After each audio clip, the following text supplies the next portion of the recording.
Thanks for checking out my video. If you want to learn more from me, I have a lot of classes on Udemy. You can find the links to a lot of those in the description. So here's another interesting one for you guys. This was actually a comment on one of my videos a while back. Let me see if I could switch over with my dinosaur of a phone. Anytime I switch between apps, it tends to freeze. So for all I know, this recording is frozen right now. Let's see if I can just scroll down here. So kind of got to paraphrase it a little bit. I've been taught many different opinions on sigils. I've heard that nobody should see your sigil, and others say it's okay to show them. I've left some on a treadmill for others to see and experiment, and stuck them on the wall where people would not continually notice. I even put them on the microwave to charge. Sometimes, that's kind of funny, charging in a microwave, or on a microwave. Sometimes I get a result, sometimes I get nothing. Any put on the technicalities of charging or can be displayed to others. So I'm going to really focus on the idea of displaying sigils to other people. Now, I don't think that it is a good idea to have sigils put out in plain sight to others. And let's go with a couple of analogies here. So, if you are cooking up a business idea, if you have a plan for, an invention or some company you're trying to start, or whatever. Yeah, of course, you're going to need some people to help you out with it, investors or other people with other technical skills or knowledge that you might have to have on your team in order to launch something like an app or a business or whatever. But sigils are much, much more individualistic. They're much more, personal, whether it's a goal that's going to affect someone else or a goal that's purely, for you. It is your energy, it's your intention. And to have other people look at it and other people to, think about, oh, hey, what's that? If we're talking like the information model or the energetic model, right? Whatever someone's feeling at the time when they look at a sigil, arguably they're programming it with that feeling.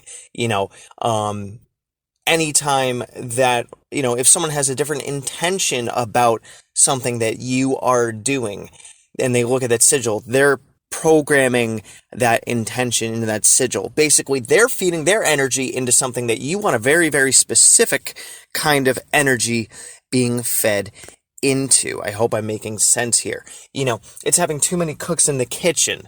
It's if you're trying to make something by yourself, in the kitchen, and then someone comes in, they start messing with the oven or, turning down the stuff on the stove or adding extra like salt and pepper or whatever spices to the food that you're making, then guess what? It ain't going to taste that good. It's going to burn what's in the oven. It's going to, it's going to come out too cold, something like that. I hope you guys are kind of picking up what I'm putting down here.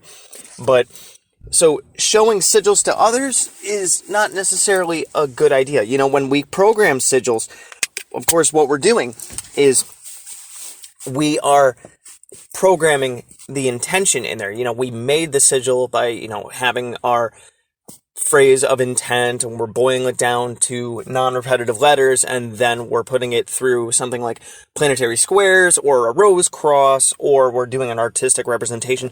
That is all our making. I made it, you made it, so-and-so Jack down the street made it, okay?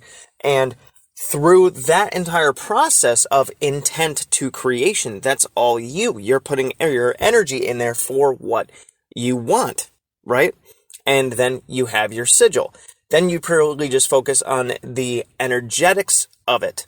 What way of raising energy you're going to do in order to activate that sigil. Now, there's the argument of once you activate it, rip it up, burn it, swallow it, whatever, get rid of it.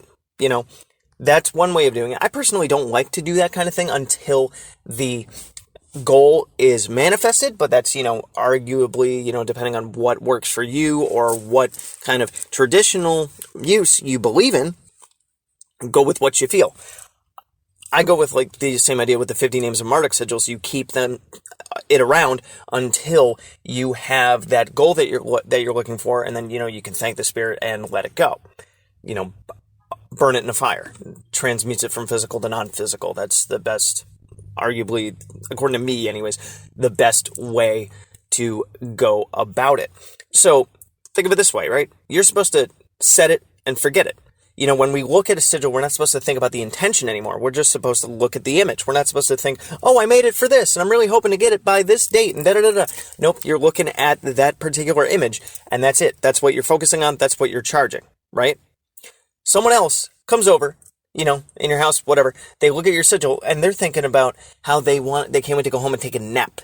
Or they're thinking about how they can't wait to go home and take a drink. Or they're thinking about the stresses that they have with their kids. Or, how sucky their workday is going to be or has been.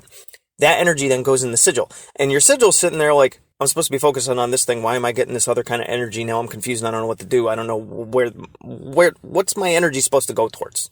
What am I supposed to be focusing on here? I thought I was this thing and now I'm being told I'm this thing. You're confusing it. You're confusing the energy. It's the same reason why, like, if you have two people doing a ritual or something together, you both have to have the same kind of intention. Because if one person's focus is off or whatever, that energy is going to go haywire, right? So,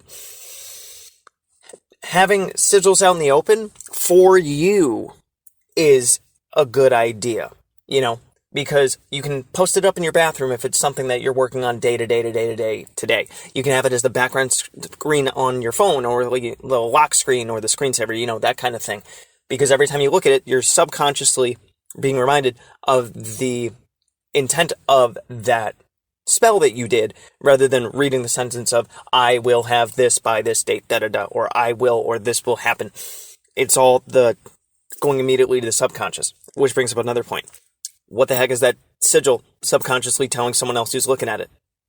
Nothing, arguably nothing. Or they might pick up on the idea that you're trying to go for something, and then subconsciously it's going to program them to go against you when you don't want to do that thing, right? So like if you are trying to change something about yourself, one of the biggest things that you could read about this in a lot of psychology stuff is the idea that other people around you are not going to be comfortable with you changing. They're not going to want you to change because they're used to seeing you in a certain way. So if you have that sigil out for other people to see, they are going to be combative with the change that you are trying to make. It's another roadblock in your energy and the intent and the magic from actually manifesting. So yeah, that's the biggest picture, best way I can describe it. Other people interacting with your sigils blocks it from manifesting because it gets confused, it gets blocked, it gets muddled, stuff like that. But if you want to have it out for you, put in your wallet, put it on your phone, put it in your bathroom mirror. If you live alone, that kind of stuff works great because every time that you see it in passing or what have you, it's going to reinforce that subconscious desire. It's going to reinforce that subconscious drive. It's going to reinforce the sigil itself with energy, and it's just going to charge it that way. So if you want to keep a sigil around, make sure you're the only one that can see it and the only one that can interact with it. So has this worked for you? What do you guys do with sigils? Let me know. Good hunting. Thanks for watching my video. So if you want to check out my playlists, I have, among others, the Simon Necronomicon, the Tree of Life, General Magic, Tulpamancy, a playlist on my books, the elements, stones, the theories that govern magic, and the gods and goddesses of Mesopotamia. If you want to check out my books on Amazon, I have Creating Consciousness, Magical Mechanics, Magical Theater, Handy Sigil Magic, Magical Movement, which is an update and expansion upon Handy Sigil Magic, Magical Mastery, which is a combination masterwork of Magical Theater and Magical Mechanics, and The Guide to the Spheres and Beyond. You can also find me on Facebook at Magickology YT. You can email me at priestofthenecro@gmail.com, and you can even check out my Instagram, which is Magickology. And good hunting.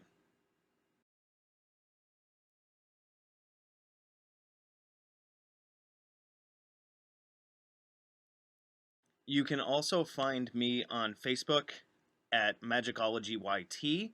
You can email me at priestofthenecro@gmail.com, and you can even check out my Instagram, which is Magickology. And good hunting.